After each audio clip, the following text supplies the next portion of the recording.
Monsieur le coordonnateur adjoint en charge des questions politiques, diplomatiques et juridiques de la FC23, le camarade Bertrand Simois, le coordonnateur adjoint en charge des questions économiques, financières, mobilisation et développement, Dr Frédéric Kalidi, les camarades secrétaires permanents de la FC23, Delon Kimboulou, chers camarades, cadres du mouvement du 23 mars à FC23, les amis de la presse, tant nationale qu'internationale, distingués invités, et vous tous, les amis de la diaspora, bonjour.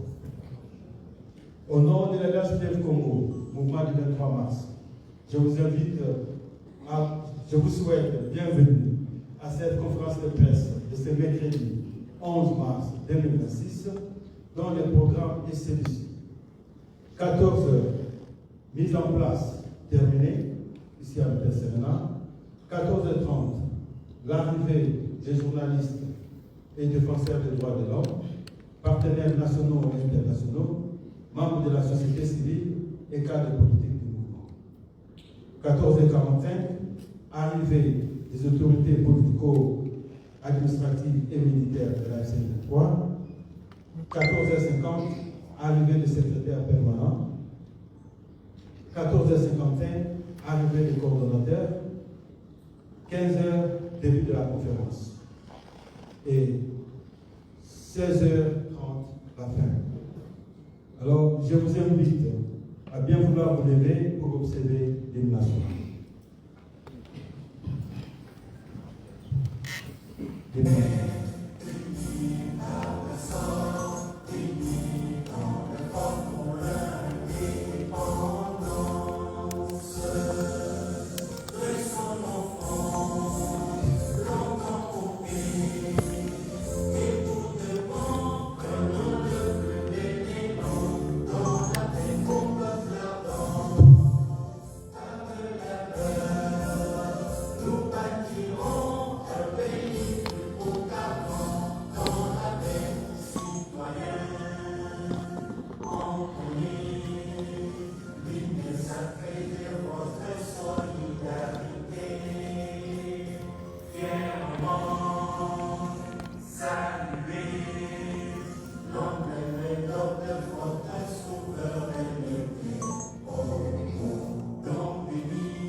Merci, veuillez vous asseoir.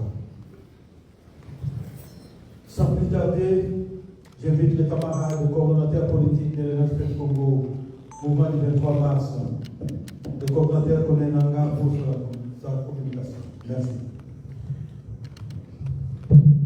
Mesdames et messieurs de la presse, chers partenaires humanitaires nationaux et internationaux, présents à territoire libéré, chers compatriotes et représentants des forces vives de la nation,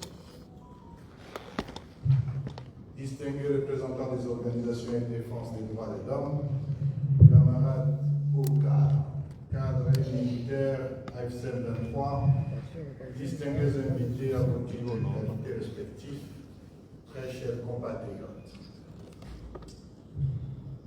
C'est mercredi 11 mars 2026, dès l'aube, plus précisément à 4 h du matin, les engins meurtriers du régime criminel de Kinshasa ont frappé des résidences civiles situées dans les quartiers Yimbi, dans la commune de Goma. Cet énième acte de grande cruauté terroriste a fort malheureusement fauché la vie de plusieurs personnes, parmi lesquelles les expatriés ayant choisi de travailler et de vivre dans notre pays.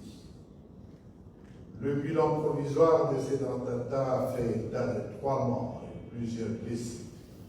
Parmi les victimes, il y a lieu de déplorer le décès de Mme Catherine Buisset, haut fonctionnaire international du Fonds des Nations Unies pour l'enfance, UNICEF des nationalités françaises.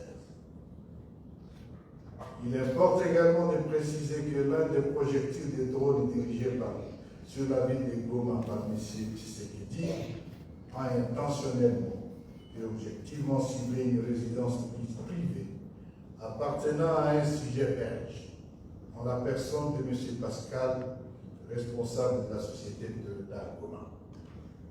Il est clair que le mobile de différentes attaques successives qui visent le territoire libéré n'a aucun rapport avec les objectifs militaires. 2. Une série de bombardements. Tenez, il y a exactement 4 jours, soit le samedi 7 mars 2026, la cité de Mouchaki, située en territoire de Massissi dans la province du Nord Kivu, a subi le même type d'attaque au drone de la part du régime. Sur place, des bombardements criminels, au moyen des drones de combat, ont tué des populations innocentes au vu et au su de tous. Monsieur Tshisekedi, il a tué. Nous rappelons ici que cette zone de Massissi avait déjà été pacifiée depuis plus d'une année par l'AFC 23, avant de subir injustement de nouvelles attaques terroristes, perturbant fondamentalement la stabilisation sécuritaire déjà retrouvée. Le 2 janvier 2026, d'autres frappes criminelles ont visé en pleine journée le marché central de Massissi Centre, les résidences des populations locales et les bureaux des organisations humanitaires. Le bilan de ces attaques fut lourd, une centaine de morts et plusieurs dizaines de blessés. Dans la nuit de lundi 23 au mardi 24 février 2026, une série de bombardements aveugles s'est abattue sur la région du Zubaya, touchant plusieurs habitations des civils et causant la mort du lieutenant-colonel Willing Laurent, porte-parole militaire de l'AFC 23.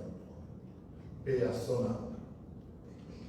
À cette avalanche d'attaques terroristes s'ajoutent plusieurs autres attaques indiscriminées des Congolais par le régime de M. Tshisekedi dans la province du Nord. Des frappes ont indistinctement visé des villageois de Lubero, Walikale, Rutshuru et Masisi. Dans la province du Sud, une autre avalanche de drones s'abat quasi quotidiennement sur les populations civiles des territoires de Fizi, plus précisément dans la commune rurale de Minembwe, au Plateau, ciblant exactement les populations civiles de Nyamulenge. Constat. Au regard de tous ces crimes, nous tenons à faire observer nos constatations ci-après. Depuis le dimanche 8 mars 2026, une forte campagne de déstabilisation sécuritaire a été mise en marche par le régime de Kinshasa dans l'objectif de s'aimer la psychose au sein de la population du territoire libéré en général et de la ville de Goma en particulier. Cette campagne annonçait l'imminence d'une attaque de la ville de Goma par la coalition gouvernementale, FRDC, FDLR, Ouazalendo et l'armée burundaise. Des messages d'incitation des populations à quitter la ville affluent sur toutes les plateformes des réseaux sociaux proches du régime, donnant à l'opinion internationale l'impression selon laquelle la ville de Goma était en train de se vider de sa population. 2. Aux premières heures de la journée, tous les soutiens politiques du régime de Kinshasa, actifs sur les réseaux sociaux, ont revendiqué l'attaque de Goma avant d'échanger d'avis suite au caractère internationalement alarmant du bilan humain et matériel de la cible visée par les drones. Ils ont revendiqué, et des preuves sont là. Kinshasa a revendiqué avoir tapé en disant, en sortant même des mots qu'on ne peut pas comprendre. Quelque temps après, les régimes attendaient en vain de noyer le poisson en mettant le feu sur les installations aéroportières de Mavivi, à Béni, pour laisser penser à une attaque de notre organisation. Toutes les frappes aériennes et terrestres dirigées par le régime de Mehdi ont principalement visé des cibles civils, loin derrière les lignes de front. La plupart des victimes des petites attaques sont des populations civiles. Ces attaques terroristes consacrent une violation systématique des différents accords de paix ainsi que le cessez-le-feu conclu entre le régime de Kinshasa et notre organisation AFC M23. Ces actes barbares signent une mise à mort intentionnelle du processus de paix en République démocratique. Car, en fait, Kinshasa cible les membres du leadership de l'AFC M23 ainsi que ceux de l'opposition politique. Il est indéniable que la plupart des attaques successives perpétrées par le régime de Kinshasa ces derniers mois visent particulièrement les hautes personnalités politiques et militaires qui forment le leadership de l'Alliance Fleuve Congo Mouvement du 23 mars, AFC M23, ainsi que toutes les autres personnalités politiques vivant en territoire libéré.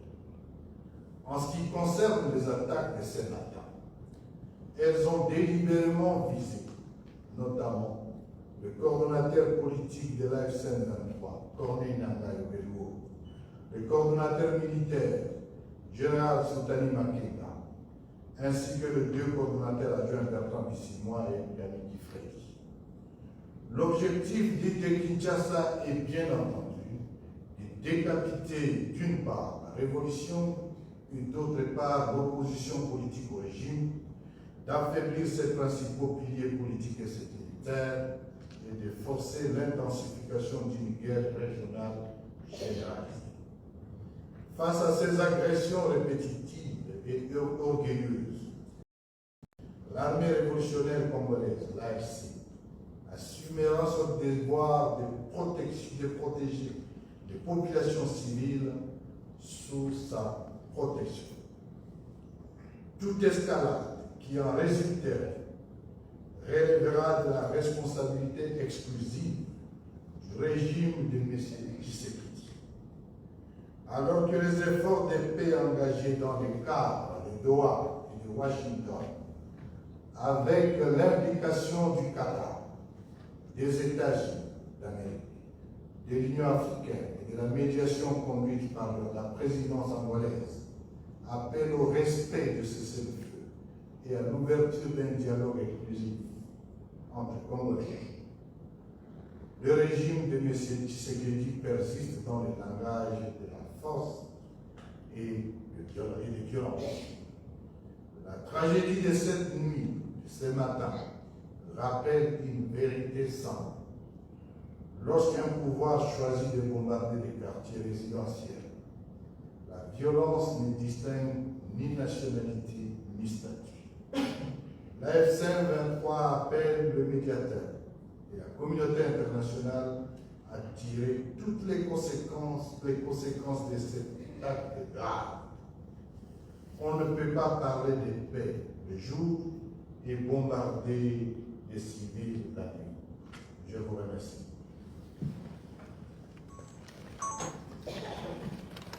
Merci beaucoup, coordonnateur politique de l'AFC M23, pour cette allocution. Chers amis de la presse, nous passons maintenant au jeu des questions-réponses. Magnifique. Avant de passer au jeu questions-réponses, ces documents seront mis à votre disposition avant la fin de la presse, avant la conférence de presse, mais aussi un autre document annexe qui donne plus ou moins un tableau